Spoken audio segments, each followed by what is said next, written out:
Hello there, this is Reece Russell. You're watching the Just Free Guys podcast live on the weekly Steelchair.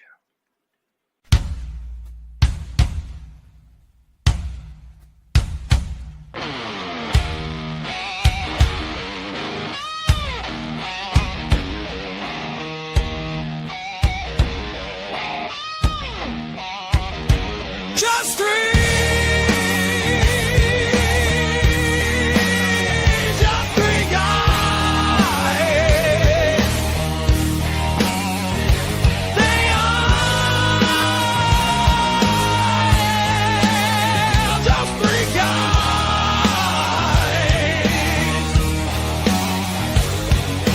Reece and Josiah Temple's podcast, and there is no more guys, just three.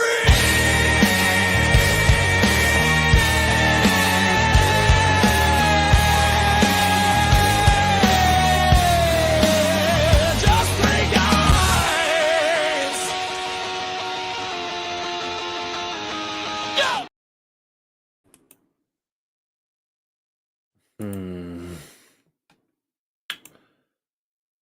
Yes. Yes. More yes. Serious concerns. Confusion. Questions. Potential drugs. All sorts of problems. I think that's what married life is. I'm just kidding. Hello, everybody. Welcome to the weekly Steelchair. Thank you, everybody, for your kind comments. Thank you for all that's dropping in. This, of course, isn't the anniversary show, but it is the official anniversary of the Steelchair. So thank you, everybody. Tomorrow, we're going to do the anniversary show where it's more easier for everybody to be here. Time-wise, people that can and can't make it, of course. So we're going to do all that tomorrow. So we'll get some enjoyment tomorrow night. So don't worry, it's going to be a long stream tomorrow. Just saying in advance, tomorrow's going to be a fucking long one. Thanks, of course, to everybody. It's good to see every single person in the chat. I don't need to say your names. You know who you are. But for good things, of course, I can see Chester. I can see Nick, Maria, Fernando. No Glenn yet. He'll probably jump in and remind me about the stream from the other day. I think there's so much that we do need to look at, and it's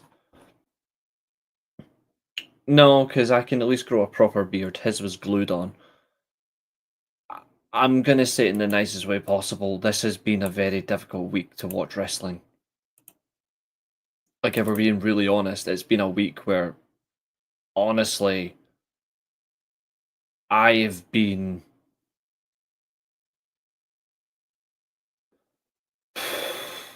There's been some good moments, and there's been a lot of, like, why was this done? What's the point? But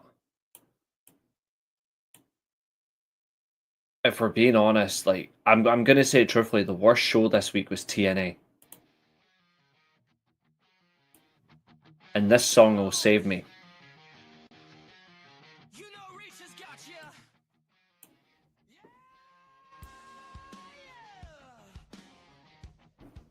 One. Break the steel chair down. Break down the steel chair. For those about to rock.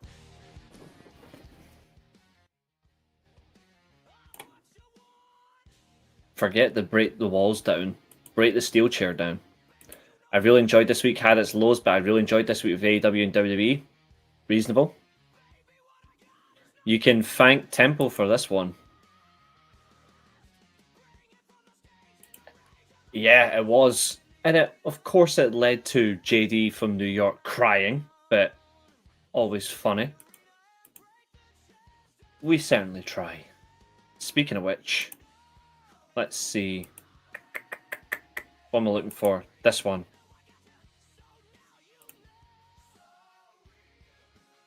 What's up, Tyler? What am I looking for? Oh yeah, I'm looking for this.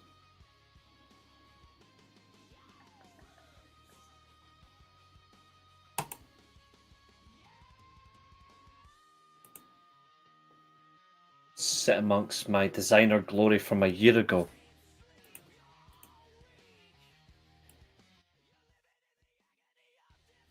For all my honest criticisms of WWE, I can truthfully say for the first time in for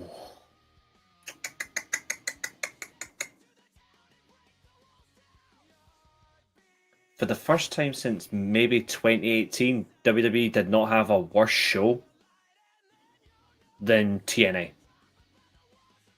7 years, in my opinion. Because fuck me, TNA was awful. TNA are going to feel the biggest aggro of me tonight. My biggest pet peeve was TNA. And I was right all along. I mean, I was right. I was that much right that I'm actually wearing a Hugo Boss shirt. That's how much of a boss I am. We are going to really dilute the problem.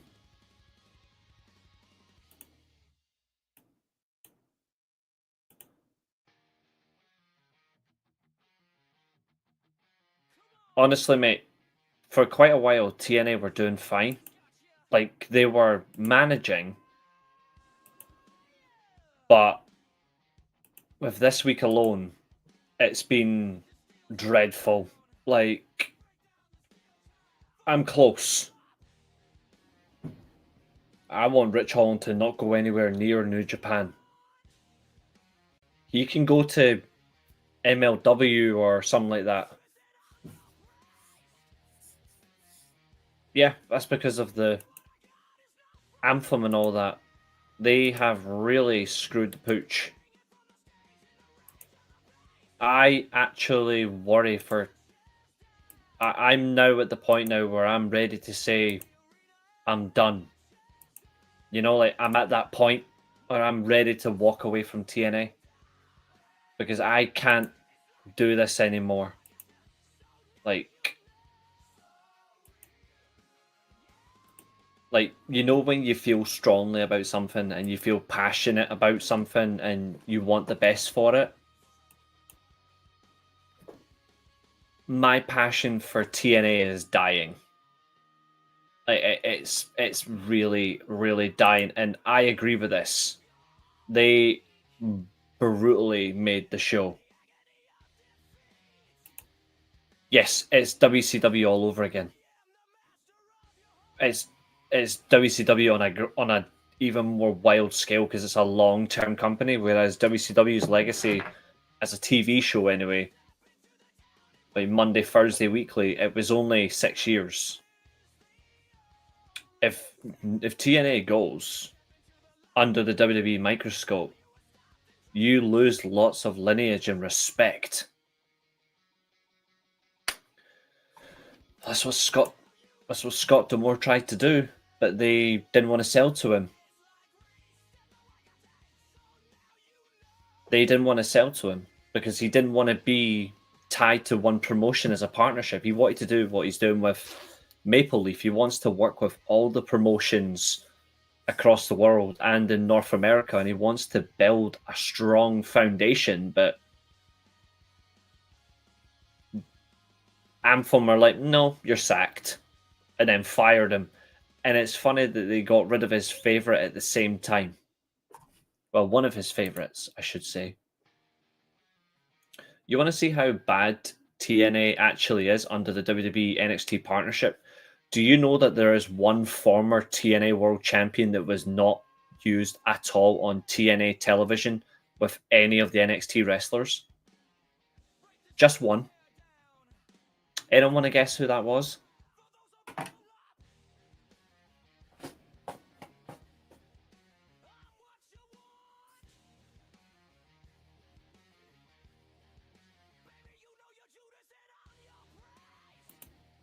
Yep.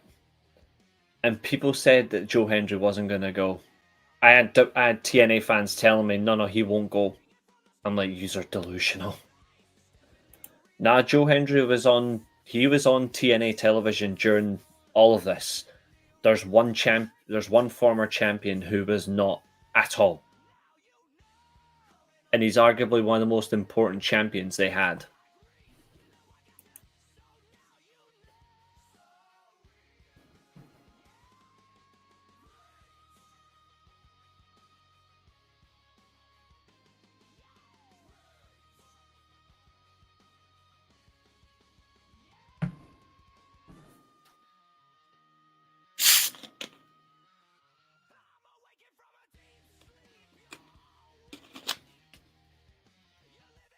Temple and hopefully Josiah will show as well tonight.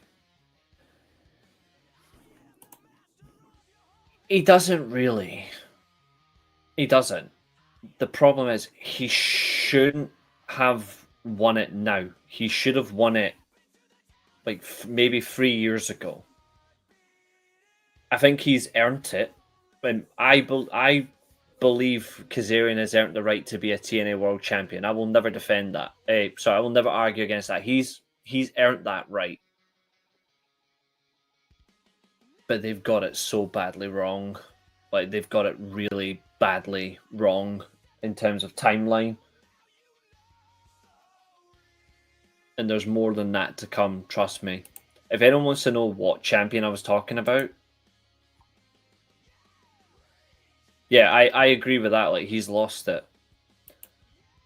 The champion that was not used with any WWE talent during this partnership,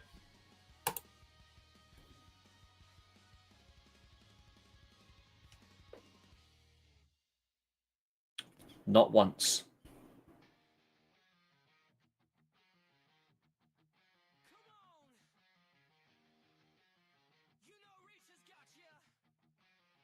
And I'm not joking.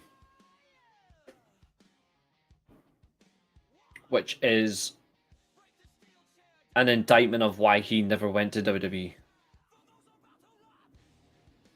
Oh yeah, like, wait till you see wait till you see them bring out like the WWE X division, and then after that it'll be gone within 18 months. They'll take the piss out of Lethal Lockdown. They'll take the piss out of King of the Mountain matches. TNA pay-per-views will be non-existent. You'll have to go looking for the old videos. Like, this is a company that I grew up with, and if they do get taken over, a part of me is lost. Like, a part of my life is gone. What's up, Lark Bart? Good to see you. How are you? Like, people have ties and connections to wrestling companies for memories. Me as a day one TNA fan, I've got so much pride and joy and memories of the company. Even during its worst times, I still have good memories. If WWE takes over TNA, that's it. Yep, that is so damn true. I'm glad you agree. Is there anything else I can help you with? No one asked you, Google phone. No one asked you.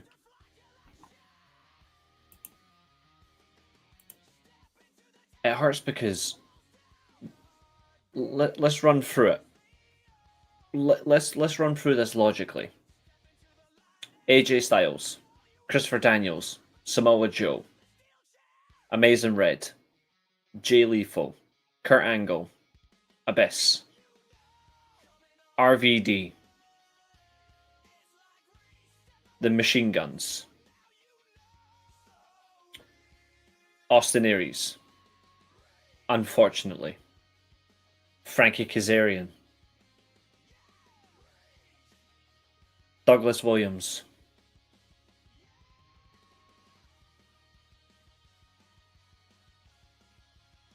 Suicide, Manic, technically the same person but different gimmicks.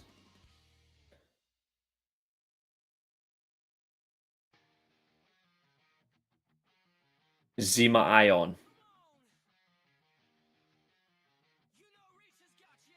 they are all great X Division champions. The Rascals as well. They're all great X Division champions, and their lineage is going to be non-existent.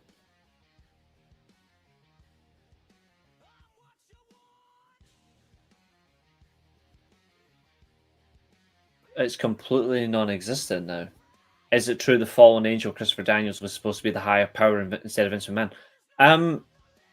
Not really, because in terms of the business, he hadn't really been.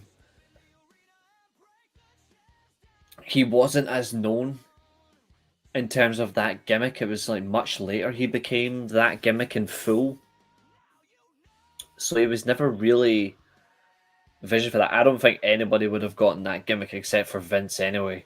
I think Vince was like pure, like, no, this is what I need to try and recover and try and establish, well, establish a threat, establish a clarity, which they'd never really got.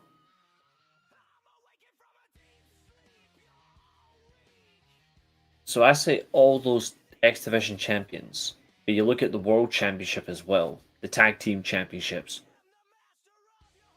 and there's going to be people out there going, oh, I'm overreacting, that nothing will happen.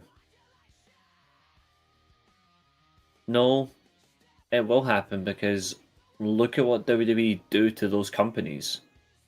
They did it to ECW, they did it to WCW, they did it to the territories.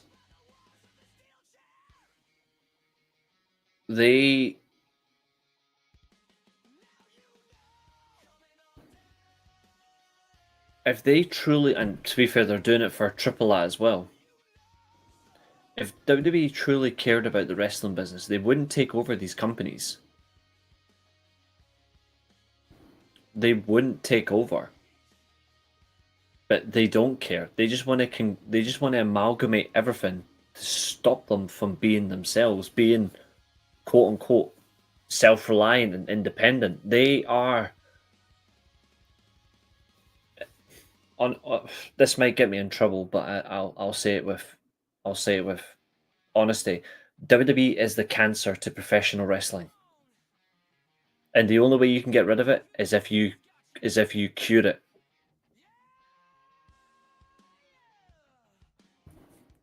It's a dangerous point, but you look at it, their whole management model is not good.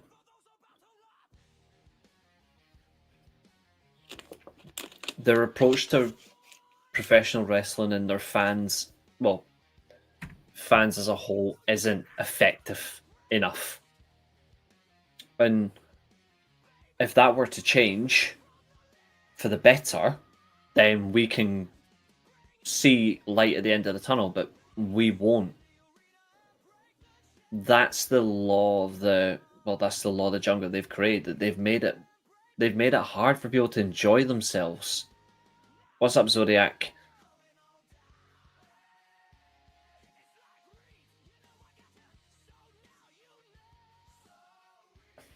And how can you enjoy that? Like,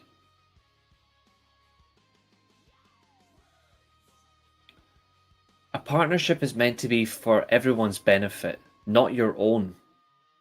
What's TNA's benefit for this partnership? Chris Jericho speaking his voice? Because that seems to be the only thing that's coming out of this. Or people lying through their teeth, which is common.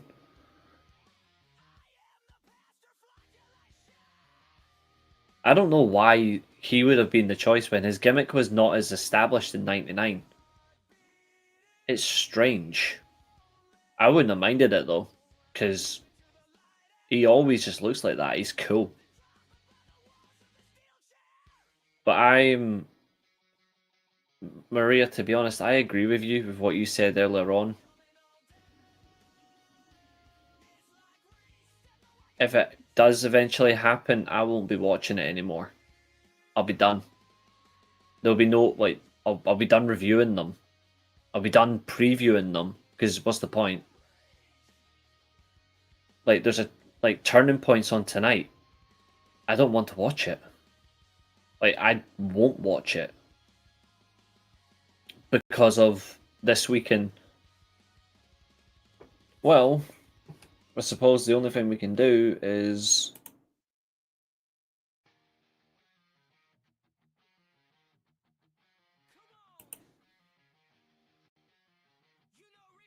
we just run through everything. So, and of course tomorrow the show is going to be awesome.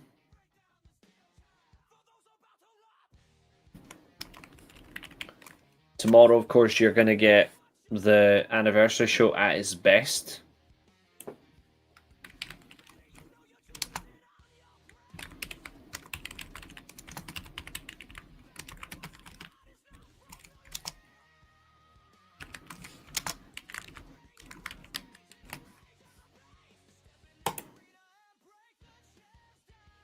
No, no one's going to be spared. No one needs to do predictions for Turning Point. We're not going to bother.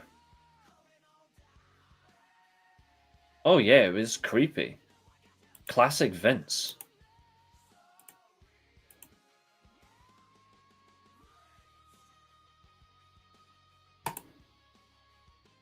Let's see. What are we going to start with?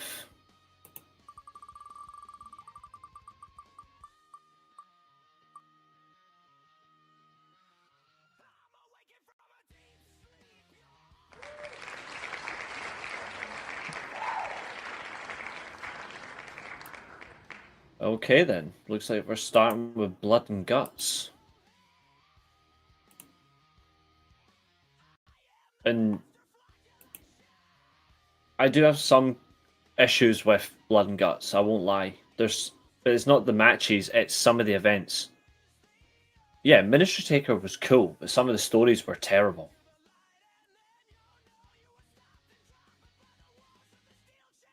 Yeah, the wheel's being kind to us all. I think we can all agree there's maybe one or two things on this show that are like, no, we didn't need that, but there's some stuff here that's absolutely enjoyable.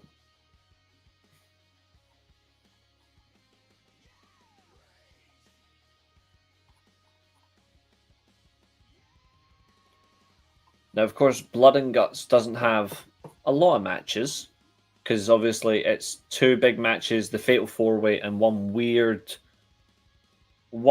segment, which is where my concern is.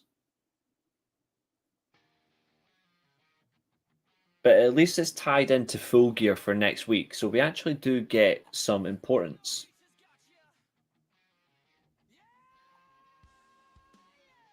Okay.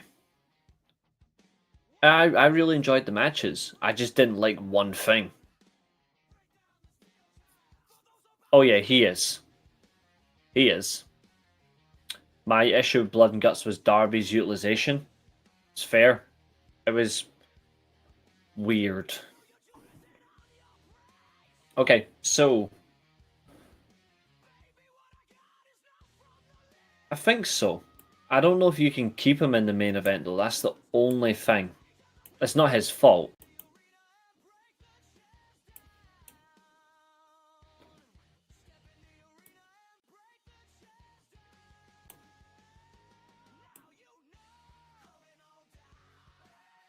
No, I don't. I think we can get more Darby just because he actually is important. Like Darby at least has importance, but it's the manner of how we use him that really stands out. But there's some people who really aren't necessary. Oh yeah, my community posted about him. Yeah, a certain JD from New York crying about her. It's Blood and Guts, not Sunshines and Rainbows. What was he looking for? A softcore match? No. Violence. Proper hardcore. I'll tell you what, Sky Blue's got bigger balls than JD. I bet JD couldn't take, like, JD would probably scorn if he saw a bit of blood in his own hand. Crybaby that he is. It's probably because he's from New York. They're all pussies.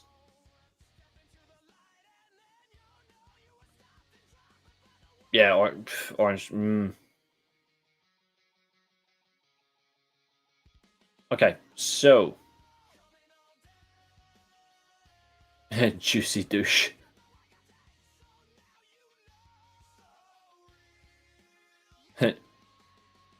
That's actually quite funny.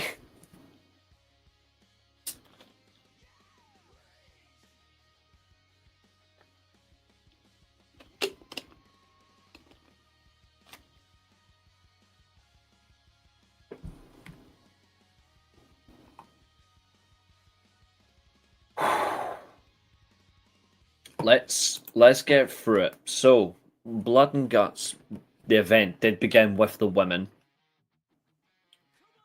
The women, of course, really took it home in terms of blood, violence. They didn't rush themselves. It felt like they were really wanting to impress, considering it was their first attempt at Blood and Guts. And for 45 minutes plus, can't fault it any further. Like it was so enjoyable that it felt like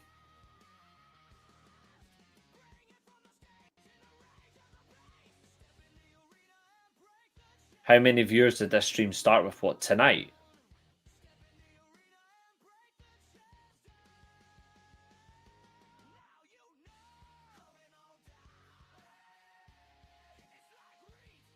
No idea. I mean, we're on currently 25 views at the minute. We've only been live 27 minutes, so... Oh, year one.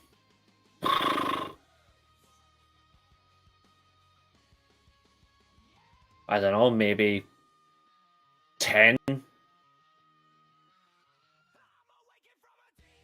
It's grown over time.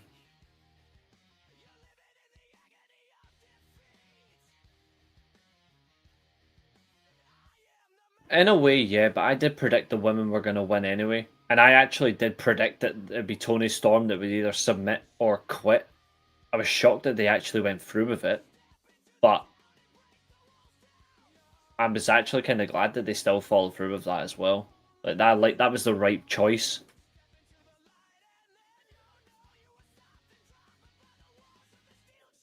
I like as well that they used the whole arena. Marina Shafir was, in my opinion, the best performer of the whole match. If I'm being truly honest, I thought she was the most impressive standout of everybody. And I liked everyone involved, but I thought she was the standout. She felt almost like she was at home. Like it was more than natural. Yeah. It felt more than natural. It felt like a calling, an awakening in her. And I'm like, Marina Shafir next year.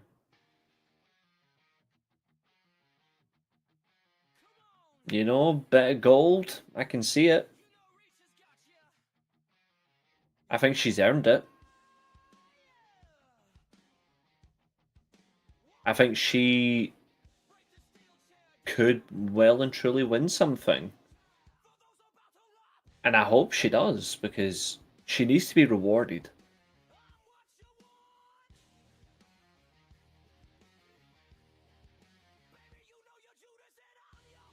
She doesn't need charisma.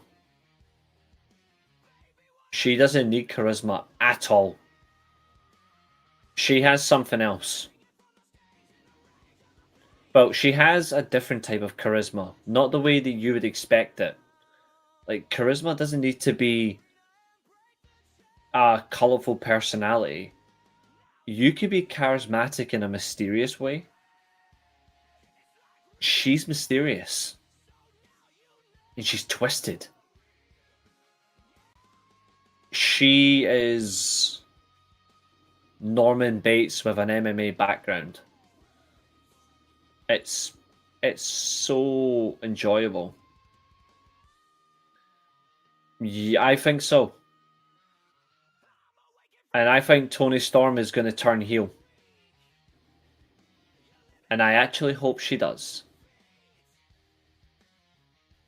Because it is well and truly time. Pardon the pun. It's time to retire Timeless Tony Storm.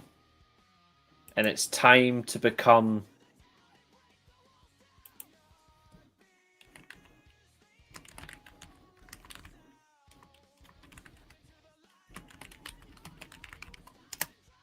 Yep.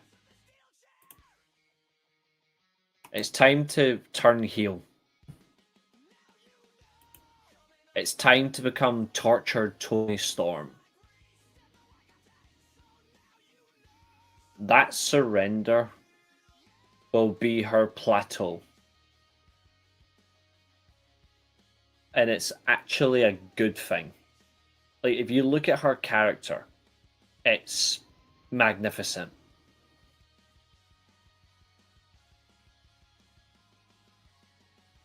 And you think about what she can do on a platform, what she can do on a grand scale.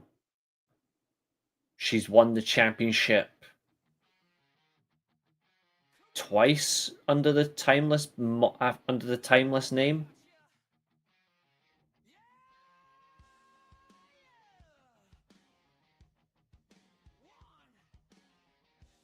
And she's taken it to a level that I don't think anyone could have predicted. I don't think anyone could have saw this level of success. It's fantastic. But the reason why I say we need to turn her heel is because of the Mina Shirakawa factor. It's right there as a maniacal storyline where she had to like, I've actually done a random promo for her, like as a opening promo that she can have. And I basically put on the community tab and I tweeted it as well. Just for I done it for a joke. I'll actually get exactly what I tweeted. Like I said, it was just for fun. It was nothing serious. But I'm like, I would love to see it. Let me see if I can find it.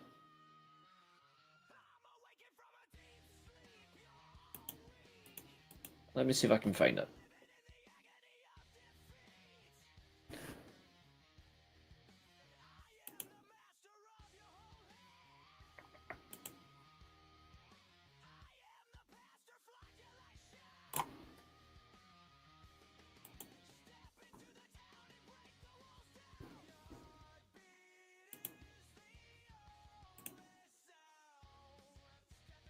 There it is. I put this on as a tweet just for fun.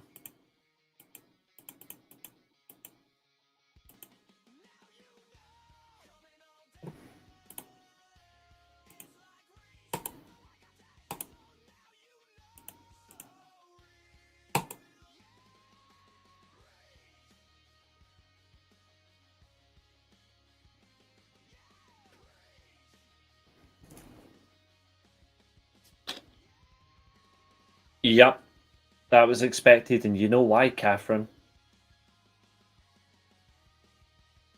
Going back to 3 hours because they're below 1 million.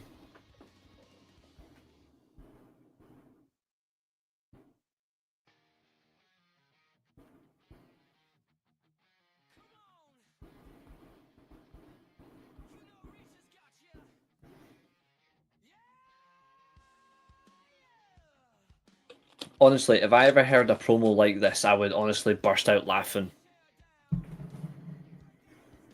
Like, it would just be funny.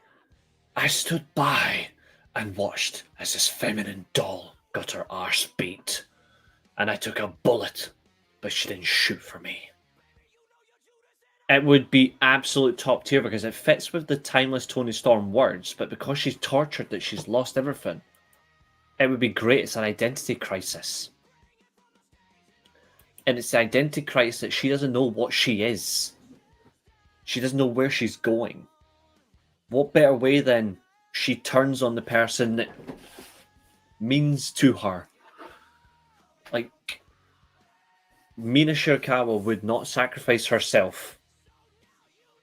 Mina Shirakawa would not sacrifice herself like that, whereas Toni Storm did. And she would use that as an excuse.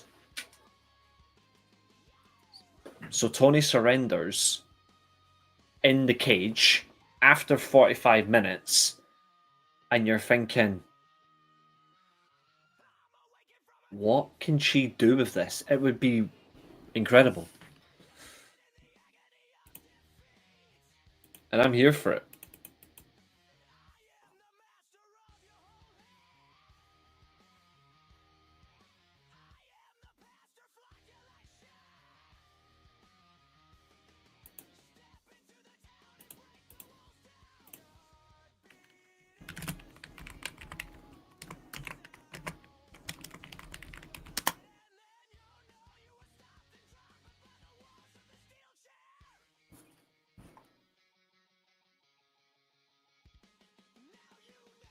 Also, mark my words, Joe Hendry will be the mystery opponent tonight.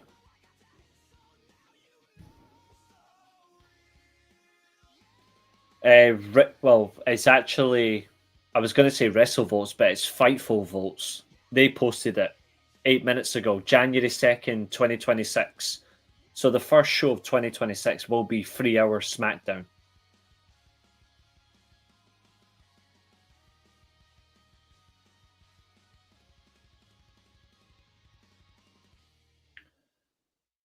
Something as well, Las Vegas will be paying $6 million to host WrestleMania.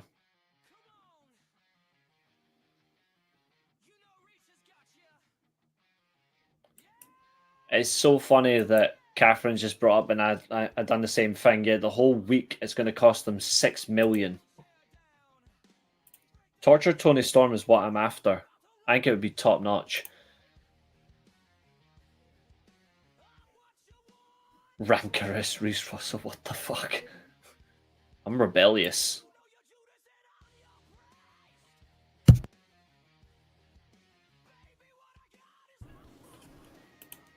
Samoa Joe Hendry, if you want me in a cage, all you have to do is ask, dumbass. Yep.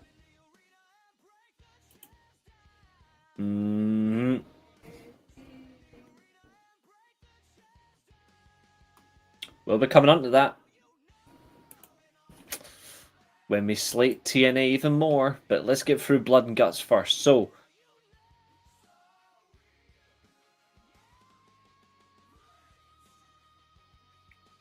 the wrestling on this show was very strong.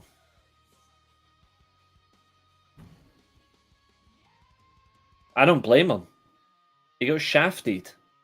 He got shafted bigger than a nun trying to get down and dirty with a priest. They got pushed aside.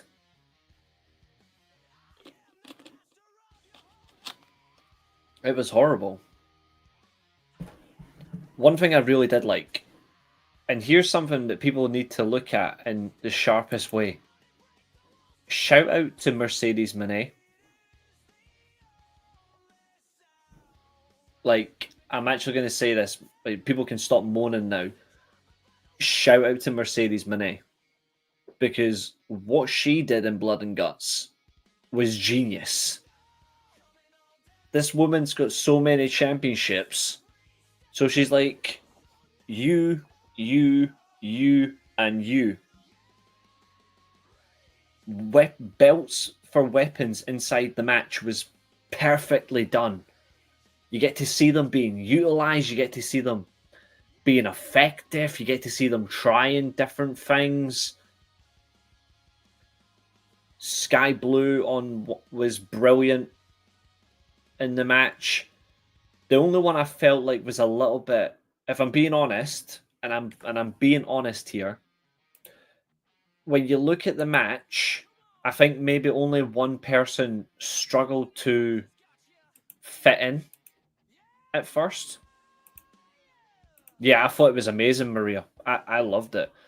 I don't know if you guys agree with me, but I think for maybe the first 5 to 10 minutes, I think when she was in the match, I think Chris Statlander struggled. Where's Glenn? Is Glenn here? Is that bitch boy here? Yes, he is. Oh, I was going to say Glenn called me rancorous. Sorry, Glenn. But would you guys agree the first 5 to 10 minutes of her being in the match, Chris Statlander looked like she struggled a bit, like she was struggling to find her feet? Because I think she did. And I don't think that's her fault at all. I think it's just a lot of expectation was riding on her, and I think she did struggle a bit. Would anyone agree with that? You're fine to disagree with me. That's just my opinion. I thought she struggled. Like, I'm not singling her out as a bad wrestler. I'm just saying I think she struggled at first. Catherine, you were there watching live. Do you agree with me? Do you disagree? Thanks, Maria. Thanks for responding as well and being honest. Sup, Roy Sheen? Like, I look at it as an honest perspective. I do think Chris Statlander did struggle, but then towards the end, I'll tell you what changed it for me. The bed of nails. The bed of nails just changed it for me. You did not like Chris and Marina's little showdown. Why is that? I thought that was the turning point. I thought that was a good turning point. I liked that. I think that helped both. Yeah, see, Catherine agrees. From a live perspective, that's a good thing. Because that's like that additional voice and additional view. If you look at it smartly, moments in a match change it. Marina Shafir in that entire match was... She didn't put a foot wrong for me. Yeah, Maria, I think you're spot on. I think you're completely spot on with that, pal. It began kind of clunky for some of the women, but then it got going, became amazing. Clunky is a perfect choice of word for this. I agree. I think the women... Catherine sitting there live watching it makes it even funnier. I think the women raised the bar so high that even the men couldn't get above it. The men couldn't do it. Like, they struggled. The match for the men was good, but it didn't get as much as the women did. Everyone in that match for the women, you genuinely believed in. The men, half of them.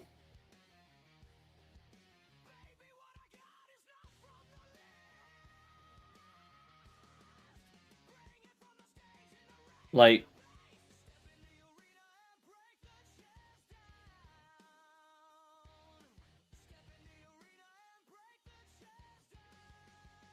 it was mental. The men's blood and guts match was better than the women's match. Both brought different aspects. Why was the men's match better for you then? Because for me, it wasn't. Like, I don't think the men's match was even as good as the women's match, personally. I enjoyed it. I enjoyed it, but I don't think it was better than the women.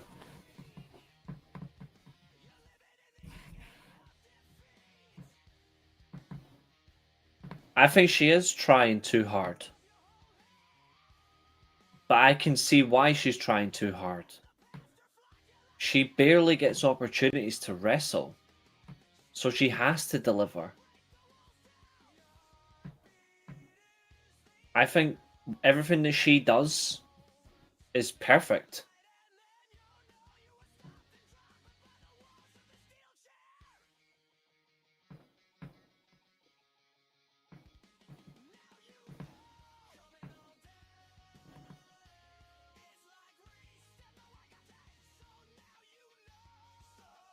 I was trying to find the spots, but I couldn't see much. Honestly, I don't think the men were on the women's level. That's just my opinion. I respect your opinion though, Catherine. What's up, Tina? Like, I absolutely agree with what you're saying. In that way. I just felt the match structure for the women was better. I think they had a better structure. It felt more like, as a violent match, it felt more chaotic. Bear in mind as well, there was a lot more pressure on the women than there was the men this year. Like, much more pressure. This is the first blood and guts for the women. It says a lot, because this is how much of an importance this is. You look at all the women's type matches across the globe, gimmick-wise.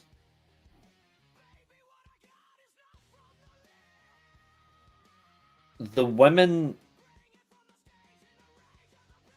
The most hardcore match I saw from the women prior to this, in terms of multiple women all at once, was probably the Queen of the Ring from TNA, and that was 2008. Lockdown 2008, Queen of the Ring. That was won by Roxy. 17 years ago. None of the Elimination Chamber matches for the women are violent. They're weak. You don't get those types of violent matches in New Japan when the IWGP lets the women go. You just get traditionally good wrestling matches. The most violent match that AEW had recently in terms of the women was probably Willow Nightingale versus Sky Blue in a fucking extremely violent hardcore match. That's it. Maybe you could say the lights out cage match between Catherine's favorite wrestler and Dr. Shitface herself. But that's it. They've never really got anywhere. Even like Mariah May versus Toni Storm, that was violent on a grand scale, but it's only just got to that. And those are singles matches. As a collective match, this is the most violent I've seen the women since that match 17 years ago. I don't like the women's matches at all in WWE in terms of the chamber, because they changed the chamber anyway. Even the Hell in a Cell matches for women are terrible, because it doesn't feel like they're being allowed to express themselves. Ty versus Penelope, etc. That was on Rampage, was psychotic. That's not Ruby Riott. It's who was it?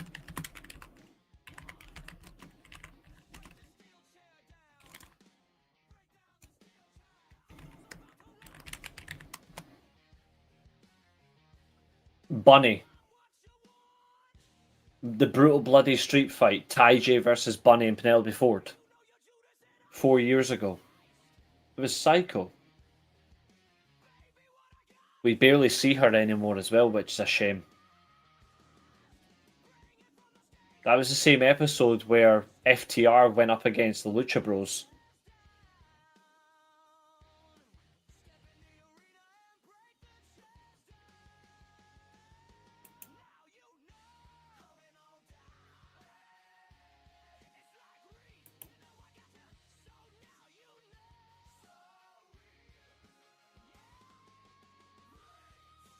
Ali as the bunny is one of my favourite wrestling gimmicks, because she's just twisted, but we don't get a lot of her anymore. It's a shame, really, because she's super talented.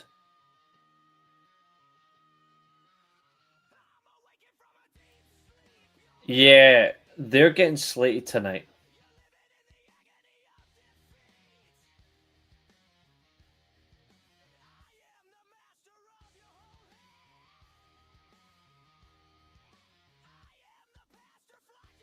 I'm going to be truthfully honest. The worst thing about Dynamite Blood and Guts was FTR. That segment was horrible. And it's not just me that thinks that, by the way. Like, Matt thinks it as well. GrapsTV, we hated this segment. Him on his stream, me just watching, I was like, this is killing me inside. Mercedes Moné, of course, she kept getting blood on her from her opponents. she was disappointed in that. Like, her disgust was incredible. Jamie Hayter, of course, she brought a barbed wire kendo stick to this match. Tekla had a belt strapped to her boot. Puppet Monet had brass knuckles in it. It was sick. But in terms of American wrestling, yeah, he is. In America, he is. 100%. Because there's one other.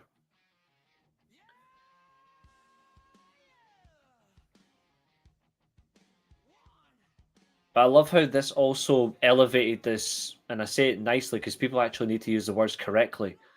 This match also elevated the Sisters of Sin versus the Babes of Wrath. That tournament match now means something. People can care about that tournament match. Oh, it was sick. And I'm glad that it was Sky Blue versus Willow that started the match. Two women with lots of history together.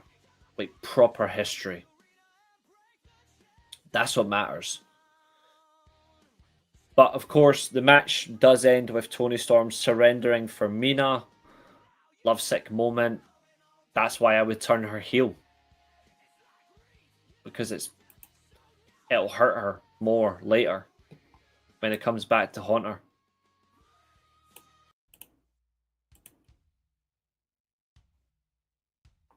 Yeah, unfortunately for Catherine, fortunately for us, unfortunately for Catherine, Catherine's favorite male wrestler was in action next. In Falls Count Anywhere, it's Hangman Page versus Powerhouse Hobbs in non-title action. This match didn't last long in terms of inside the ring. It goes out very quickly. We go through tables, we go through electrical equipment. Hangman would eventually get the pin, but then he gets absolutely mullered by the Ops afterwards. Like, they destroy him. Yeah, that was funny.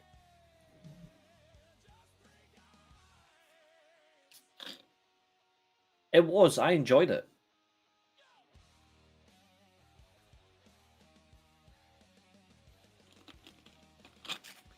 I actually have a feeling as well, and I don't know what everyone thinks about this.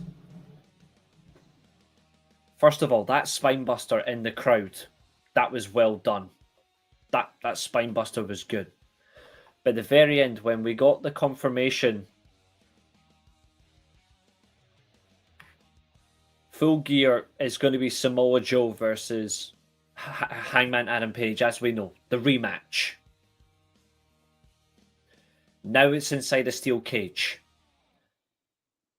I have a prediction. I don't like it, but it might make it interesting. Eddie Kingston becomes the fourth man.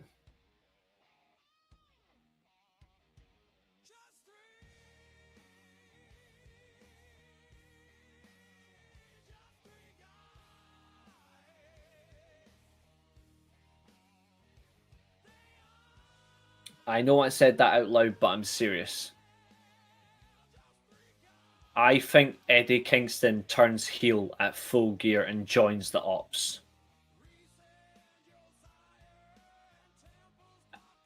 And I think that might make the Ops stranger, perhaps.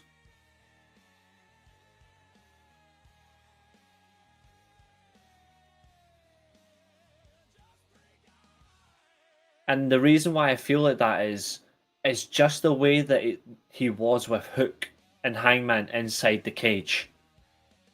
It just seemed like, ooh, okay. Like, I'm getting that vibe. And I wonder, will they try it?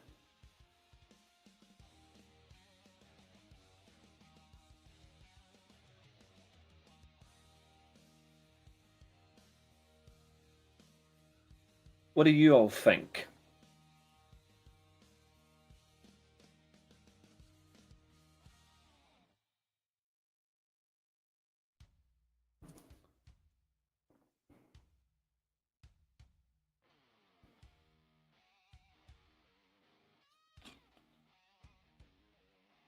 Oh yeah, they will. I think it's the beginning of the end for Moxley and the Death Riders.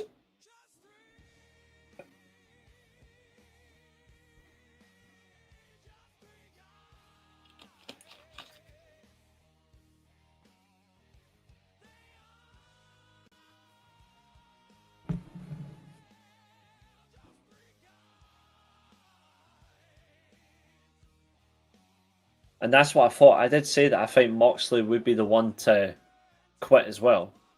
But it's the impact if he does quit. They need to write him off TV.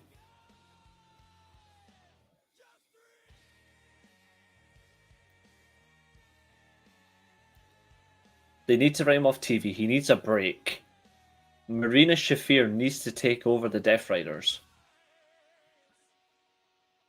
I really hope that she does. I hope she takes control.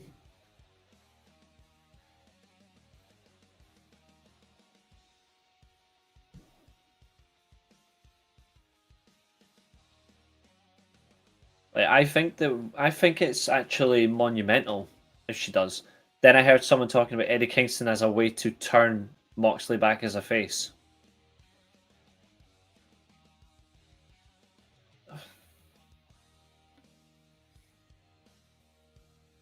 Maybe.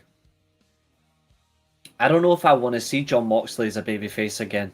I think he's so much more authentic as a heel. I know he's loved as a babyface, and I've got nothing against Mox as a heel. I like him as a heel, but I just think he's so much better. Sorry, as a babyface, but I prefer him as a heel. I like him as a babyface, prefer him as a heel.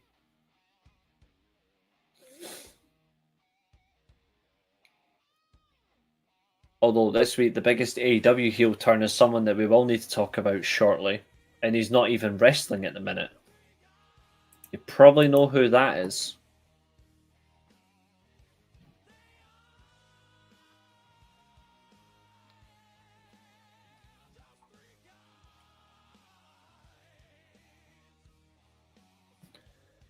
Ugh.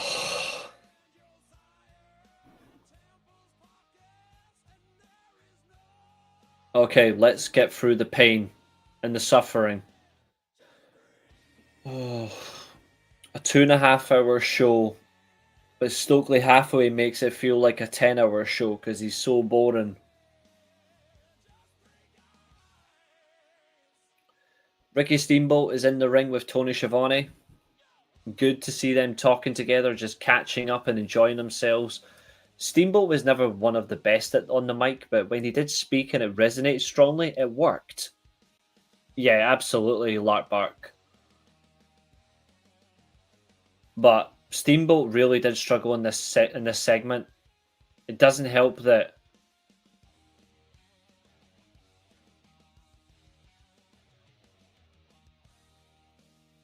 I don't like Stokely Hathaway at all. Proper hate the fool. But I really do think in this segment alone, I don't think Dax and Cash were strong. I feel like they were held back. But I will credit Dax Harwood though, because it looked like he was helping Steamboat. You can noticeably see it. I think Steamboat really was struggling. And it's not his fault. Like, the guy, he is an older man. It's a shame. It looks like he is struggling to remember his lines. So he really did. He really did bugger that. In a way, it's not his fault. Like, it really isn't his fault. There were some lovely photos about his retirement. Yeah, exactly. 72 years old. It's not his fault. Same age as my gran. They showed his retirement match photos when he teamed up with Harwood and Wheeler, which I liked. Shame on Ric Flair, by the way. He was announced for this show. He was announced to be in the crowd for this, and he no-showed. I'm sorry, but that's not acceptable. Like, that's really not acceptable.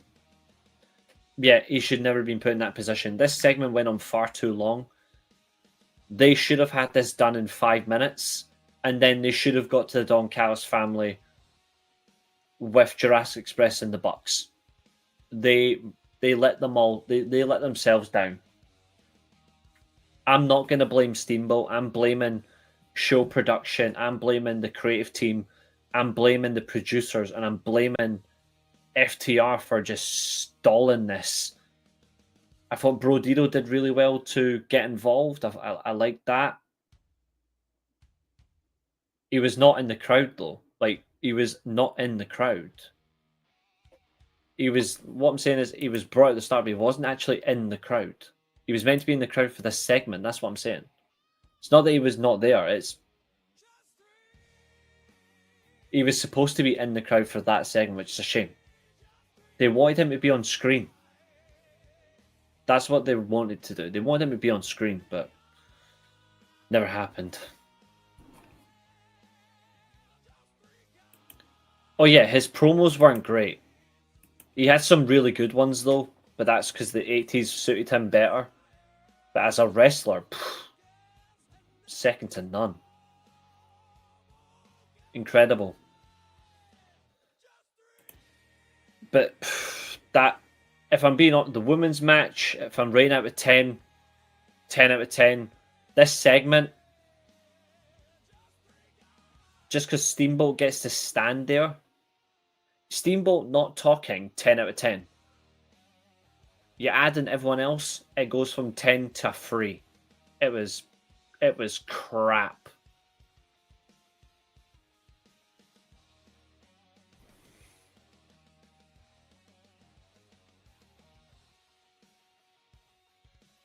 Yeah, the Mount Rushmore of the NWA.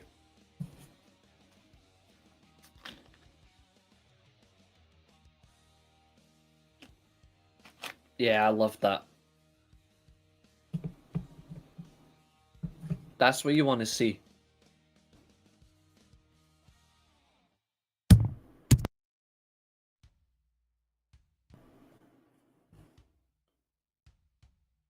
He might have done. He might have done.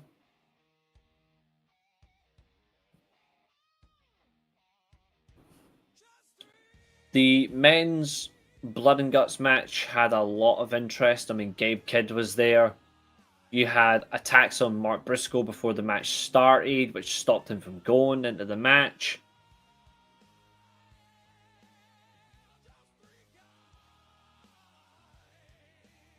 Yep, that's correct.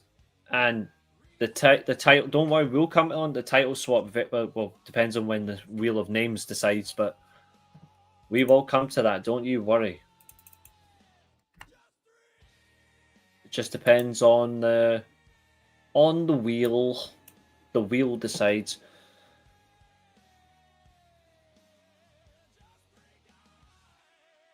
I did like the fact that the babyfaces had the advantage because it was different, but it worked. Like, it was strong. And I love the fact that, again, it was Kyle O'Reilly that got the victory. Like, he just gets it. I preferred the women's Blood and Guts match, but I did like the men's one.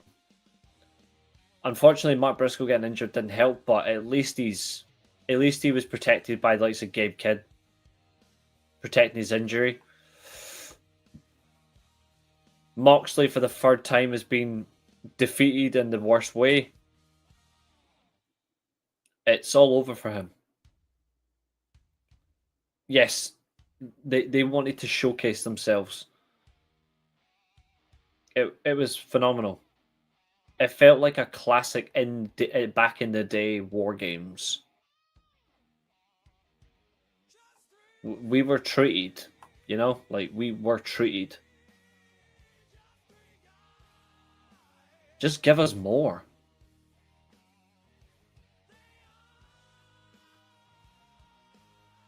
What's crazy as well is Full Gear is next week.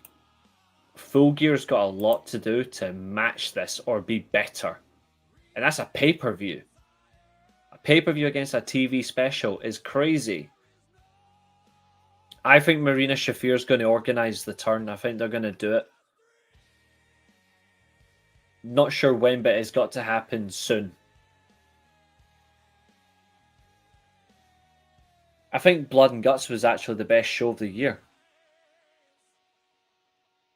It could have been. Absolutely. I actually think it was the best wrestling show of the year. Like, I think we witnessed the best wrestling show of the year. So overall, I'm happy. Let's see what happens next, of course. Momentum is high. Momentum's big. Let's see where they go from here. But all in all, thanks to AEW, I enjoyed that show. Question is, the next show, however, did I enjoy this one? Let's find out. Which show is next? Yep, overall in. Oh dear.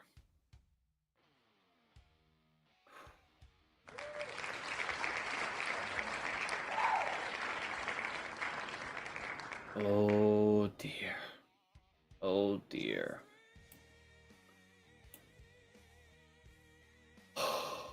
Well, that's painful. I actually think Blood and Guts is better than both. He's going to end up there soon. Let the rant begin. Let the massacre begin, more like. No. I don't think so. And even if it is, that's a bad way to use him.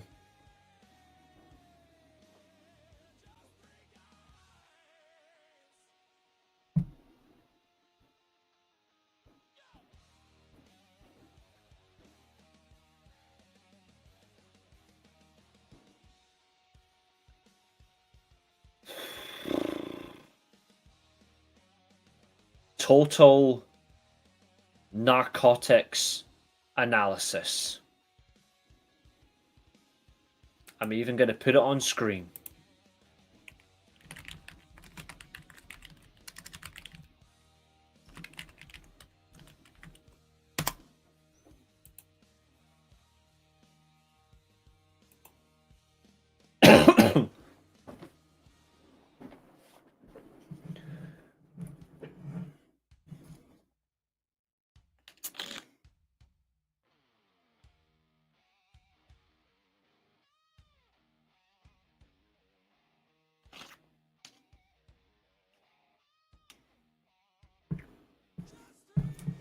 If you've never taken drugs before,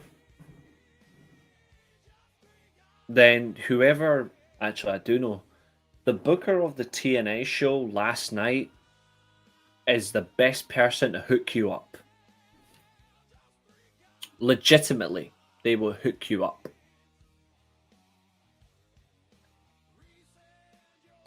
If you want to look at boredom, disgrace, that is correct. Passionate, lengthy. I think the closest match that comes to that, I think, is 20. No, it's about 35 minutes. I was going to say 26, but it's not. It's 35 minutes.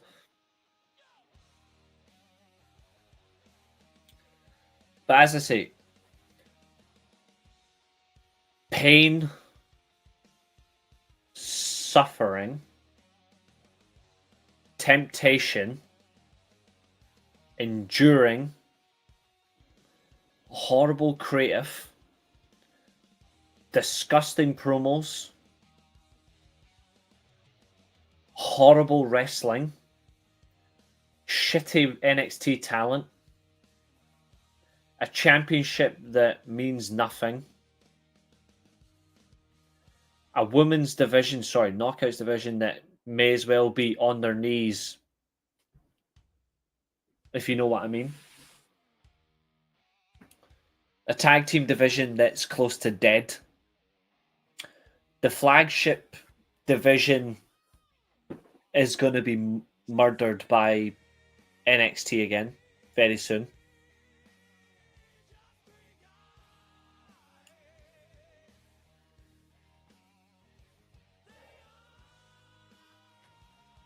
And yet, this is the company that Chris Jericho said this week was that because of one show, looked like the number 2 company in the world.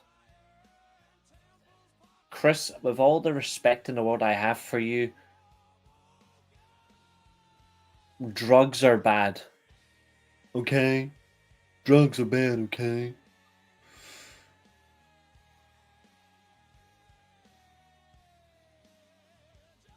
That level of nonsense is what puts people off legends. Because that is nonsense. Yep, 4 weeks. But let's look at TNA. 7,000 plus fans.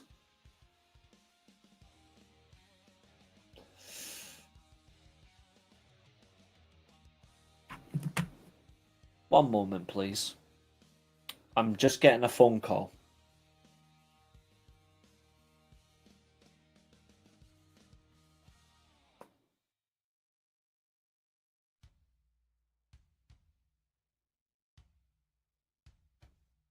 Yes. Yes, Chris Jericho's on crack. No, don't call the FBI. He's definitely on crack. Carlos Silva? Ah, he's a pleb. JD from New York? He's just a bearded man-child.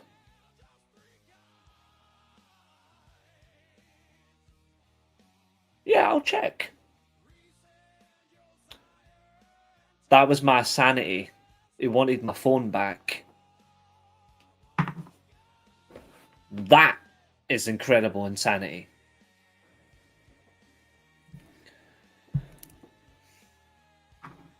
You know what's even worse? Okay, please don't put Macklin, Moose, and Ali in the same line. Please don't. Please do not put Steve Macklin and Mustafa Ali associated with that donkey. Moose is terrible.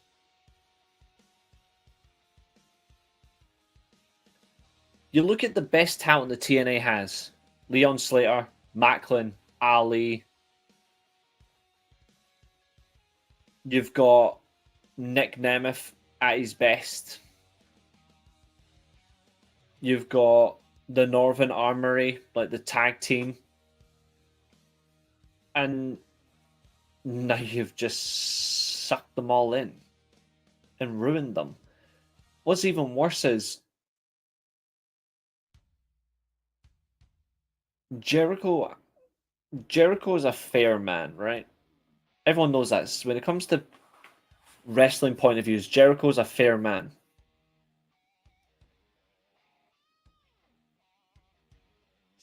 But why is he saying this like in such a manner? Like, are you trying to get fired by the same person who gave your career a new sense of purpose? Chris, newsflash. If AEW never existed, you would never, ever have been relevant again. Like, this is the same company that gave you 3 World Championship runs, a tag team title run, gave you a live Fozzy performance at Wembley, made you the very first world champion, and this is how you repay them? You could have just said TNA at Bound for Glory, it looked as a great resurgence. It was great to see the size of the crowd for a company that struggled in recent years. Why do you have to make it about oh, you know, it looks so much better than this company. Why?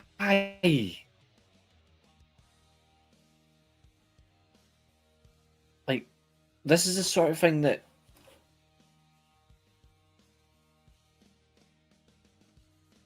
there was no need. There was absolutely no need for Jericho to actually bring up another company when you're trying to praise another one. Is that unnecessary cheap shots? And I'm like, whoever whoever Jericho's trying to impress, it just shows that people will not care about him. But don't worry, the same folks who say, "Oh, he's just doing all that in AEW and all that," we don't want him back in WWE, and he goes back to WWE, and they all just change their opinions like they changed their boxer shorts. Oh, yeah, Jericho's great. Jericho's back. Fuck off.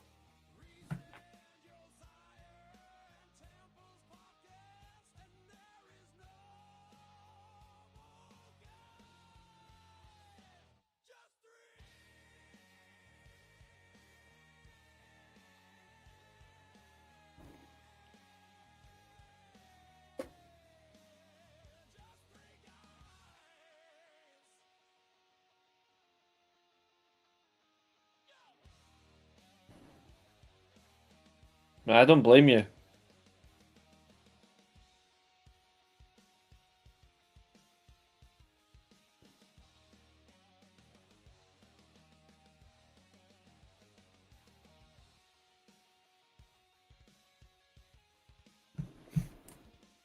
It's the same marketing team that's bending over for WWE. They were doing fine without WWE. They were actually rebuilding themselves without WWE. Now they've just done all this. This isn't what you want to see. They've actually endangered themselves. And perfect example is the opener of this show. 4-week, we'll call him the 4-week champion.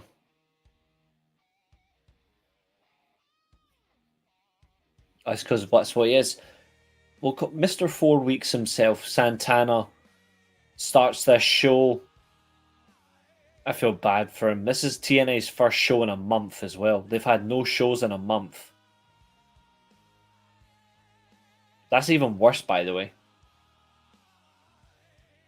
TNA don't have another live show for another 3 weeks.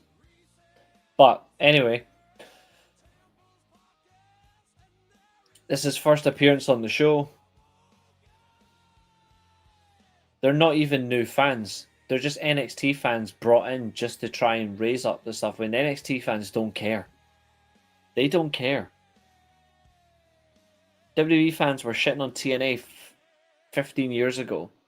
They're still doing it. It makes no difference. Santana does open the show. The crowd are absolute gimps. I hate this crowd. The fact that it's in Full Sail, home of the original NXT.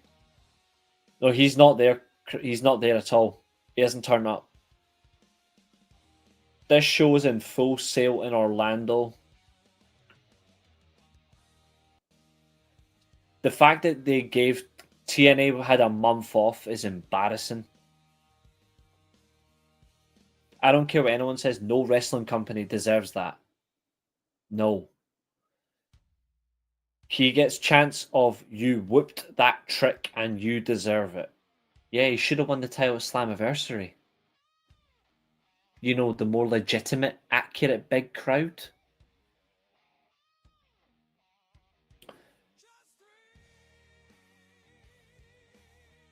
Santana, of course, says he believed in himself, his family, and the fans believed in him. He made good on his promise of Bound for Glory when that he would win the title after he returned April last year. He then called out anyone in the roster to come out and challenge him, especially Kazarian and Nick Nemeth, who hold the Call Your Shot Gauntlet trophy. Nick Nemeth comes out, calls him Mikey.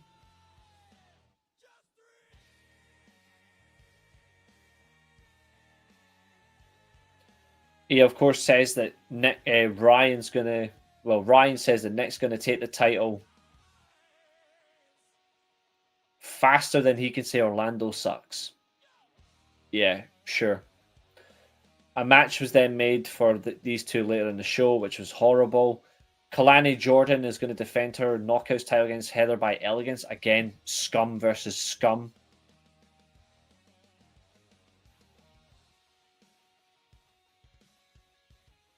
And then we got to see Liang Lee and Zaya Brookside with Kalani Jordan. She called her something insulting that Zaya had to translate. Ugh.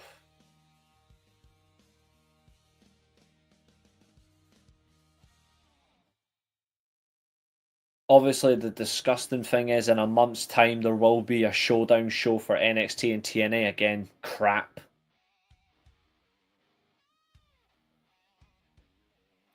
"25 minutes later, by the way, from the start of the show, we actually get a match.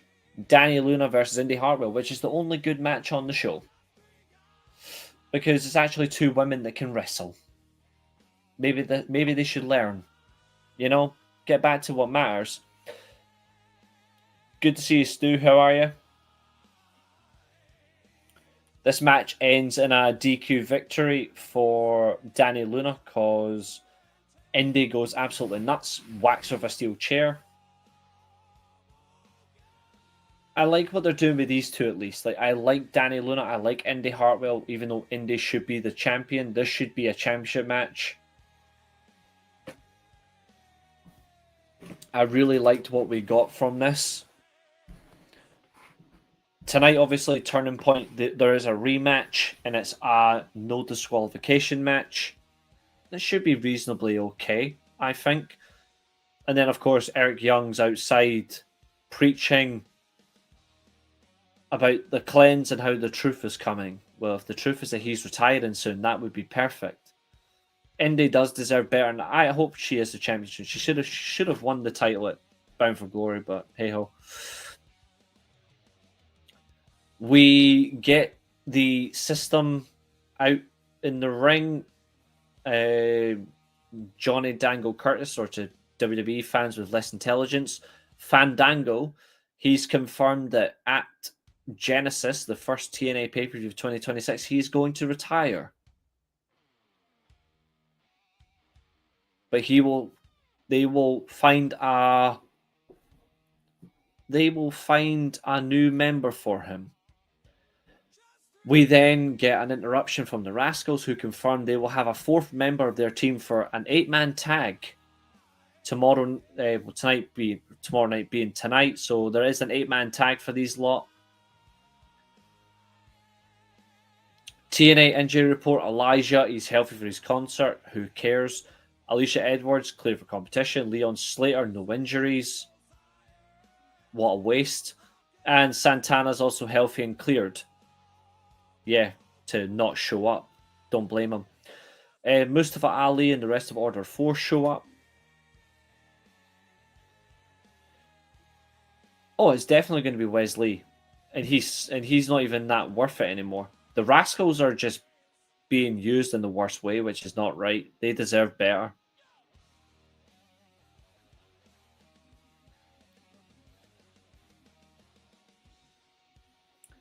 There's a photo shoot for the Hardys and a challenge made for the tag team titles. But it's going to be much later, of course.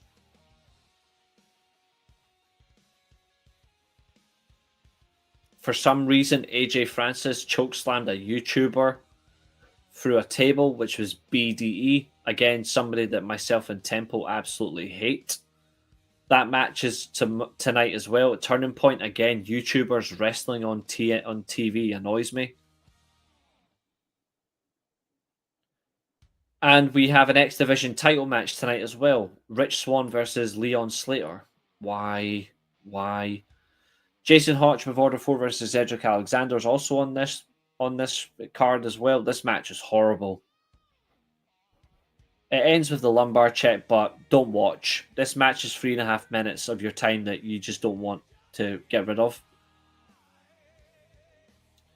We have a new TNA knockout called Mila Moore.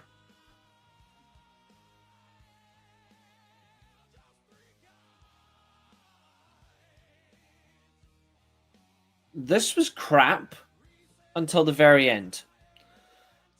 She's talking about, like, she watched the pay-per-view, all this same generic crap, how she came into the business, how she became a fan. And then after that, she turned heel for criticizing TNA for how long it took for them to sign a contract, which I thought was hilarious. I thought that was actually hilarious for a heel turn.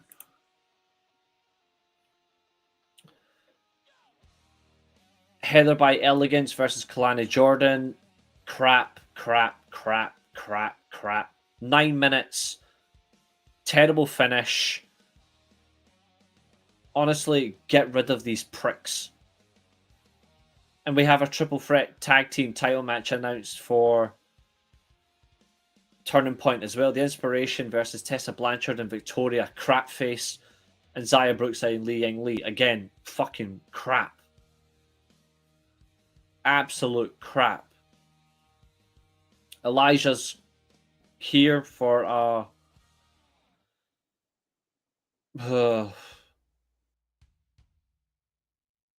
well, it was fucking crap. Elijah's concert is terrible. The card for Turning Point: Indy Hartwell versus Danny Luna, no DQ. The Knockouts tag titles triple threat: AJ Francis versus BDE, Big Dumb Elephant. Cedric Alexander and the Hardys versus Mustafa Ali, Jason Hotch and John Skyler. Leon Slater versus Rich Swann for the X Division title. Kalani Jordan versus M by Elegance for Knockouts title. And then Mike Santana and Steve Macklin versus Kazarian and Nick Nemeth, which is, as we know, at present, doesn't look like it's going to happen at all. Yeah, she's just lucky. And then the main event, Ryan Nemeth versus Mike Santana for the TNA World title. Nick Nemeth does show up, but this match just gets thrown out after 2 minutes. This is horrible. So many waste-ups like Lexis King and Charlie Dempsey appear. Steve Macklin and the hometown man show up again. Why is that gimmick still going, TNA, for God's sake? And then Santana got Pillmanized. Kazarian comes out, cashes in the trophy, and then wins in 51 seconds.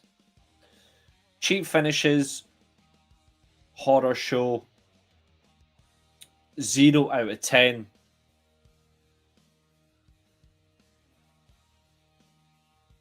The whole arena was dark as hell. This is the stuff that people criticize AEW for when the lights are off.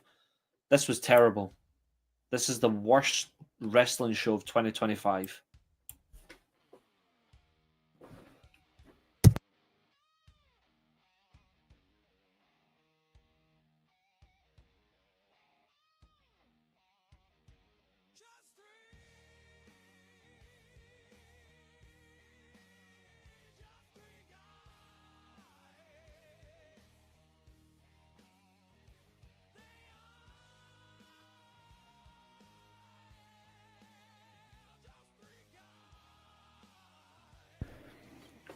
I'm not even gonna give it a rating. I'm just calling it the worst show of 2025. It's worse than any WWE show. Name 5 things good about TNA at the minute. Leon Slater. Indy Hartwell. Danny Luna as a heel. I was going to say Mike Santana and Mustafa Ali, but Mustafa Ali's being wasted. Nick Nemeth is being wasted, and then, well, Santana's just been ruined, so there you go. Total narcotics analysis. Shoot me. Legitimately, shoot me. Right, we've got 2 shows left.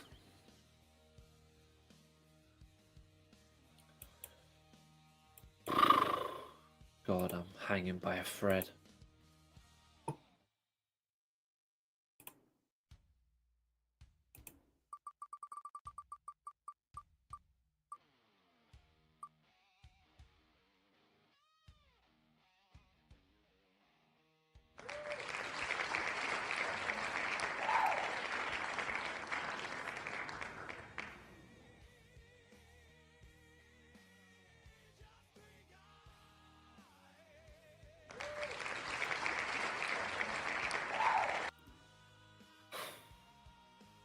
Yeah, they barely do much these days, which is annoying because they used to. Okay. 2 shows to do.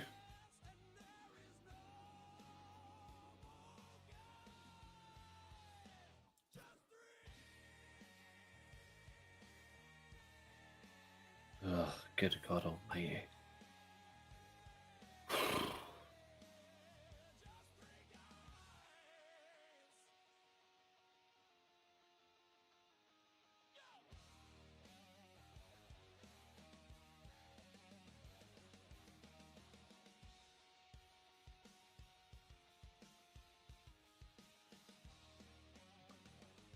Monday Night Raw.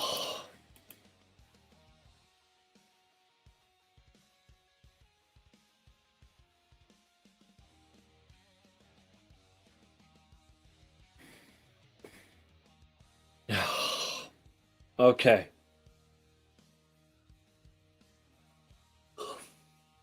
That's what I thought of Monday Night Raw. Okay. We have on Monday Night Raw a John Cena appearance.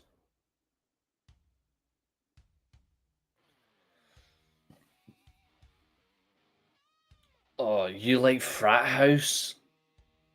Oh, no. No. Good God Almighty. We got a CM Punk appearance. I've got 2 last time is now tournament matches. Last time is now. Damian Priest versus Rusev and Sheamus versus Shinsuke Nakamura. We have Stephanie Vaquer defending the Women's World title against Chuck Rodriguez. And we also have women's tag action Charlotte Flair and Alexa Bliss versus Asuka and Kairi Sane. And of course, this show opens with the biggest fraud in wrestling. Triple H. Because he just loves the attention. He loves to be everywhere.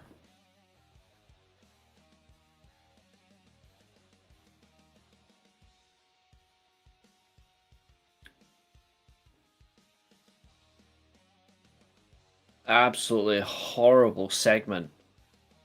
Again, Cena getting unfairly rewarded with everything. He gets a title match. Yeah, he was farming for a lot of things. Oh, Voltmad scored. Nice.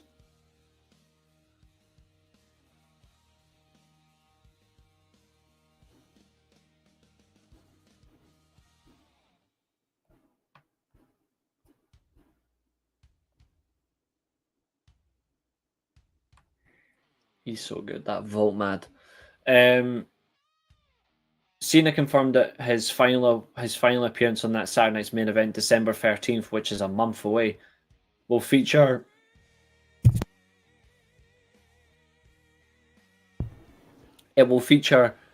NXT versus main roster stars, even though NXT is now a main brand.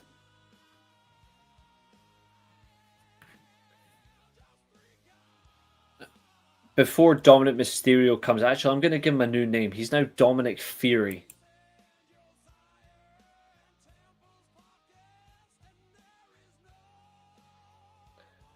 And in the midst of, I am better than you were in your prime. Oh, he is. Horrifically. Vince Russo came out and said it himself, which is absolutely funny. Call the pot kettle black, but yeah. He then made an Intercontinental title match between the two.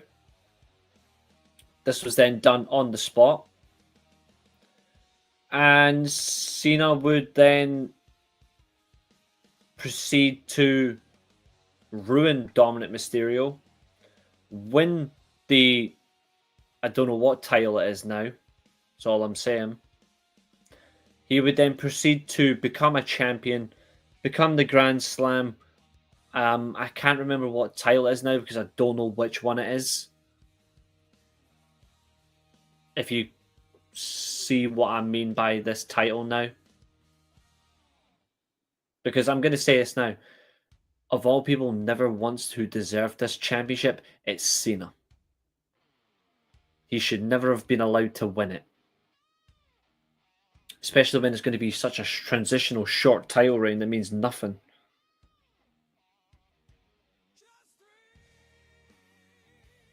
I have a very important statement, and I'm gonna. Actually, I've got it right here. Let me just upload it. Hold on. This for me is the most important statement I'm gonna say this year.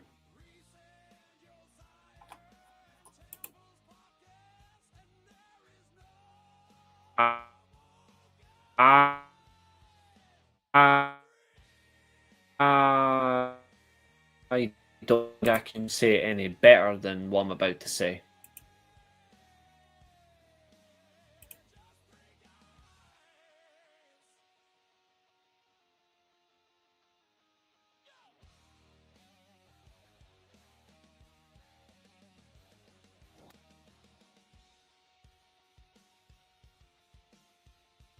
There we go.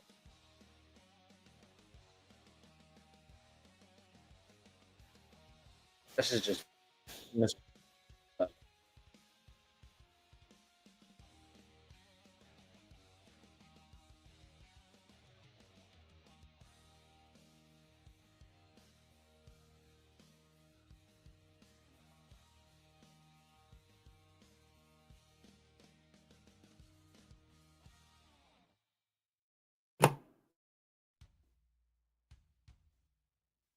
a little bit. Nothing now. Yeah, I'll do it for my phone. Save me any more pain. I don't know what the hell happened there. 2 seconds.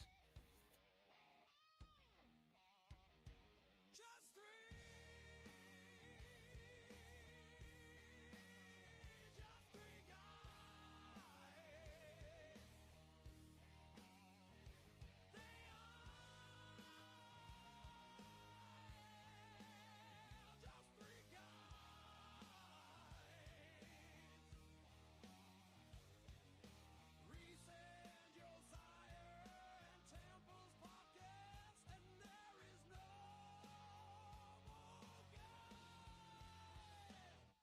three. Come on. No worries, Roy Sheen. Feel better soon.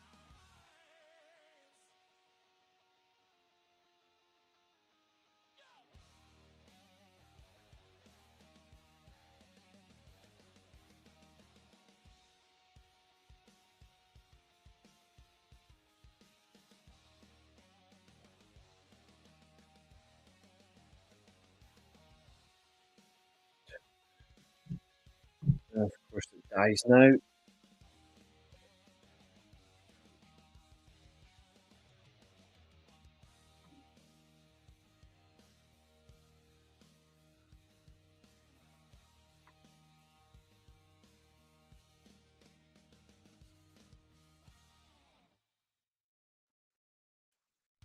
Come on.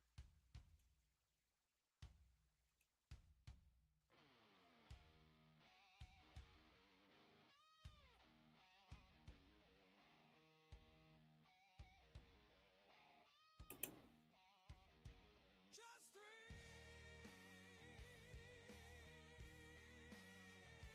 three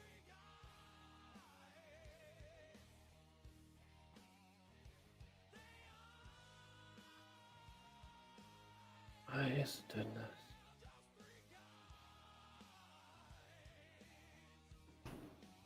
Reece and Josiah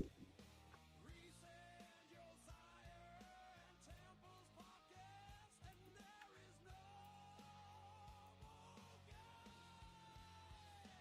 there is no more just three.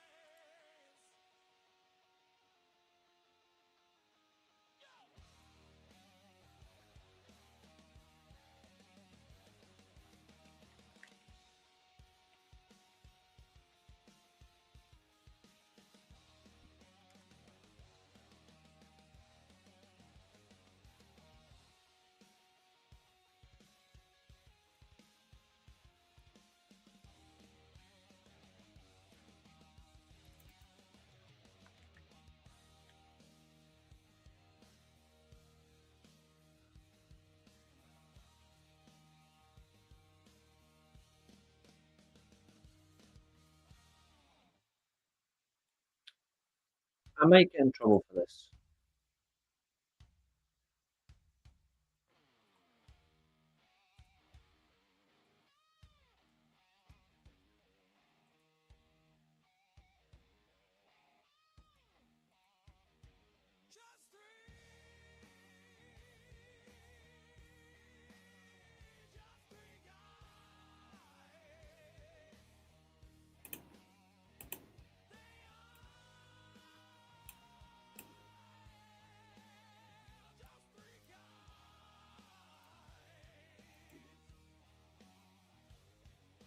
Reece and Josiah Temple's podcast, and there is no more guys,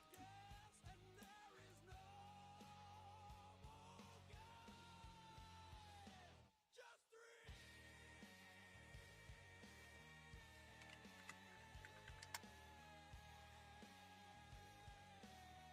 I'm probably going to cause a lot of issues with this, but I speak my mind.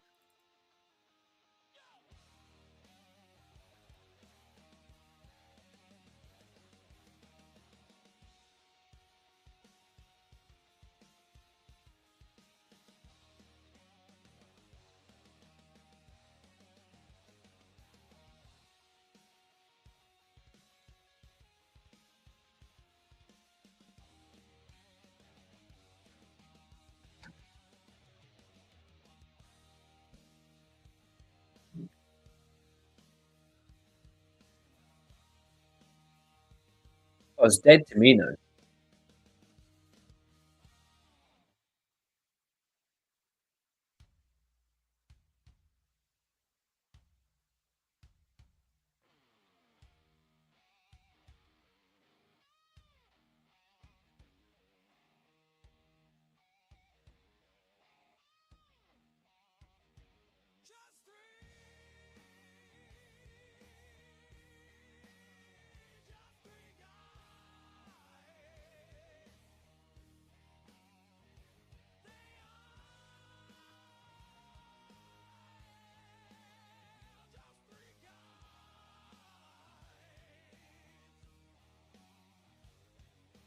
Reece and Josiah Temple's podcast, and there is no more guys,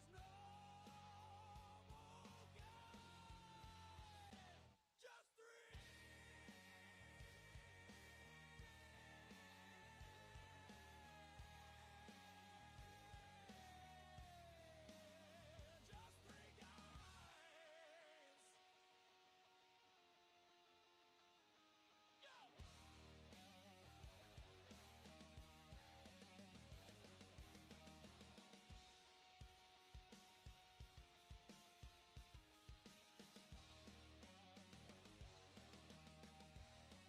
Oh, it doesn't matter. It doesn't matter who he gives it to. That title's dead to me. I mean, I still want my own version, but that title's now dead to me.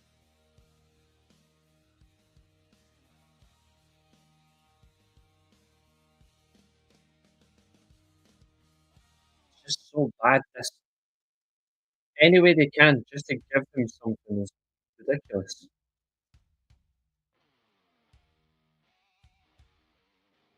Let's reward them every chance we can get. No, let's not.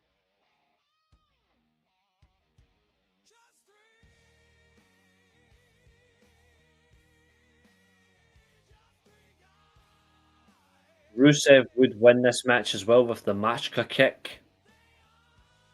I think the final's going to be annoying. I think it's going to be Rusev versus Sheamus. Like it just seems obvious.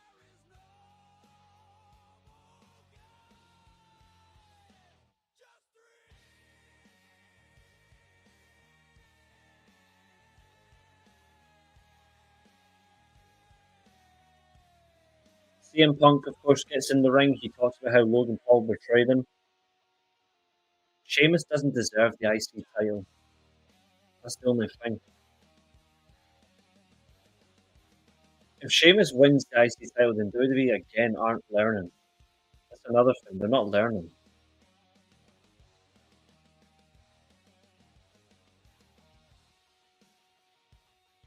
Punk talks about the fact he was betrayed by Logan Paul. Again, who cares about Logan Paul?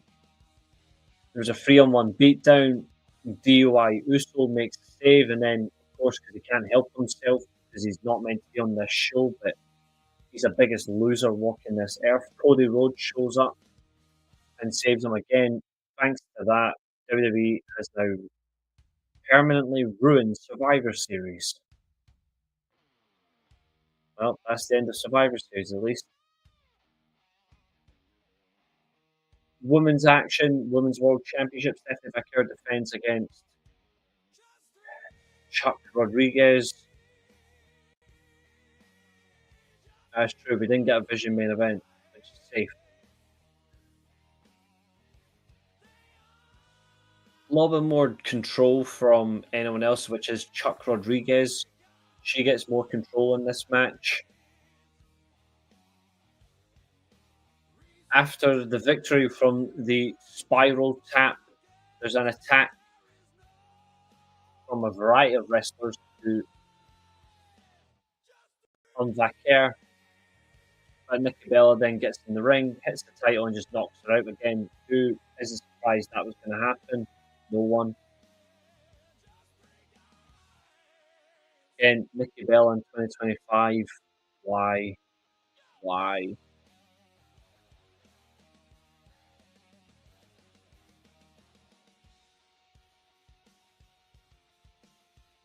Sheamus wins with the bro kick in their match here.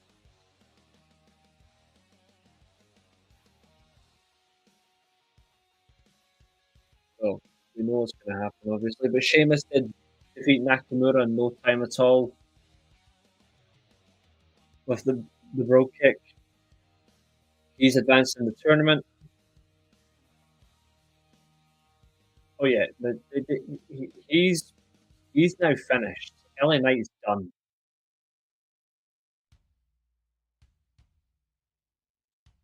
Like, he is done as far as all things considered. The next two tournament matches are announced as Javon Evans versus Gunta and Solo Sikoa versus a mystery opponent, probably his noodle hair.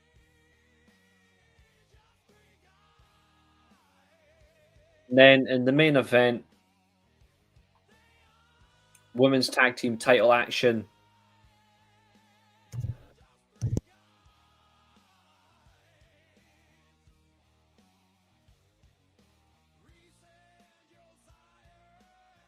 That match will be horrible. Javon Evans can't wrestle, and Gunther is washed. I'm actually not looking forward to that at all. That's going to be horrible. That Javon Evans is one of the worst wrestlers I've ever seen.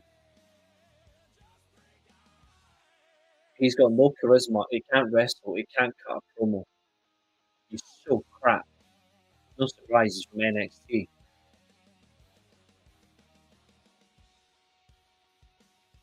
There's a big back and forth between in this match. All four women going against each other is really effective stuff in terms of the Japanese side. Asuka and Kairi are finding their feet again as a team. Charlotte Flair and Alexa Bliss, their time has come to an end.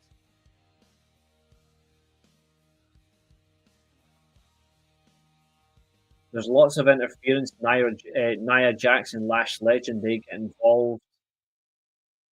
They screw the tag champions out of the win. I hope Solo gets beat as well, but who knows? I think one of them is Joe Hendry. We get the figure eight, the Asuka locks, German suplexes, Sister Abigail, but the victory would go from the insane elbow from Kairi Sane on, of all people, Charlotte Flair.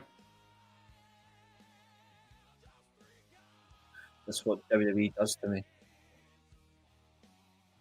There's a post-match beatdown for the leads up to War Games. We then get Io Sky coming out to save Charlotte Flair and Alexa Bliss, and then, of course, in her face mask comes out Rhea Ripley, and there's your 4 versus 4. Nobody asked for these teams.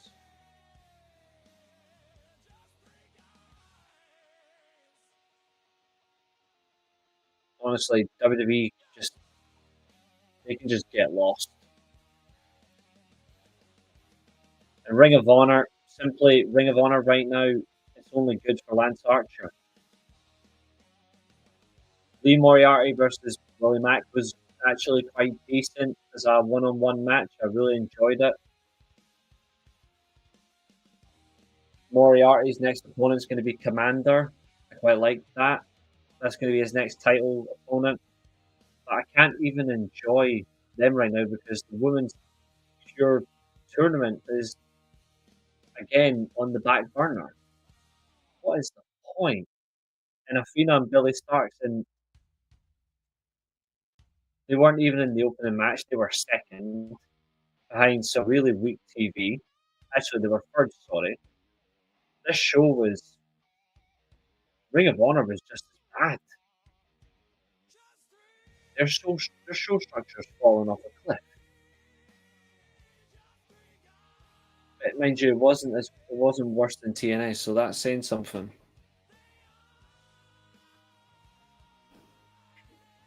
All in all, this week, if you're a wrestling fan, there was only one good show.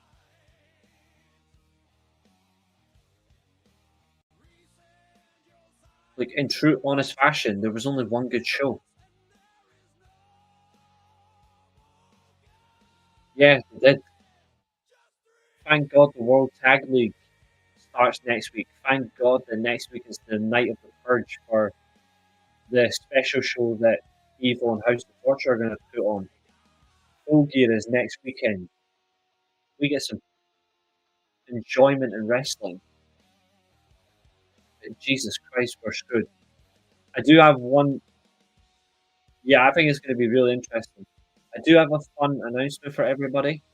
I'm going to figure out how to do it before we shut down the show.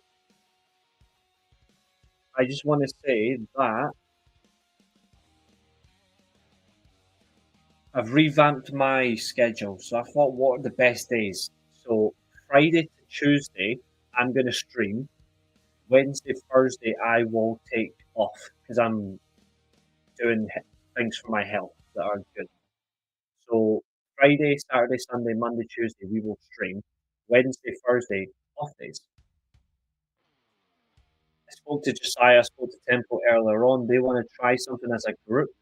You remember our PlayStation 2 special show? We're going to try a stream with all of us together where we actually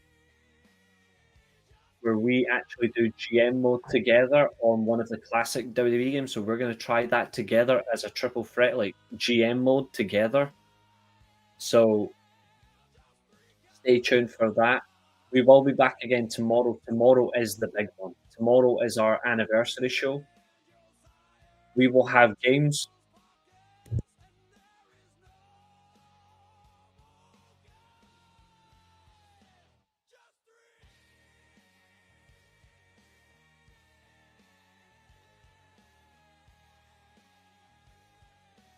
That's certainly coming. We've got a lot of games tomorrow, hopefully lots of guests. If you would like to join us, please drop your comments at the end of this show. I just want to thank everyone for tonight. It's been a blast. This week goes to Dynamite. Next week, we'll certainly see. I'll be fine.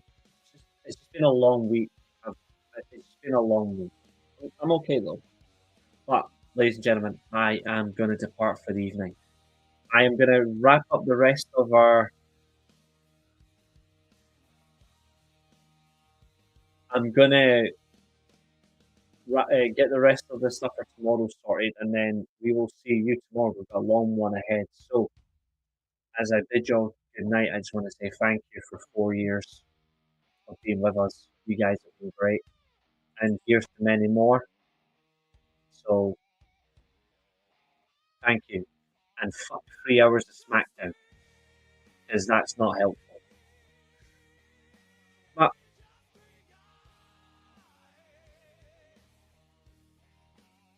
We fly, we soar. You're going to be back for more. And tomorrow, we go again. 4-year anniversary show. I'll see you then with all our guests. See you later.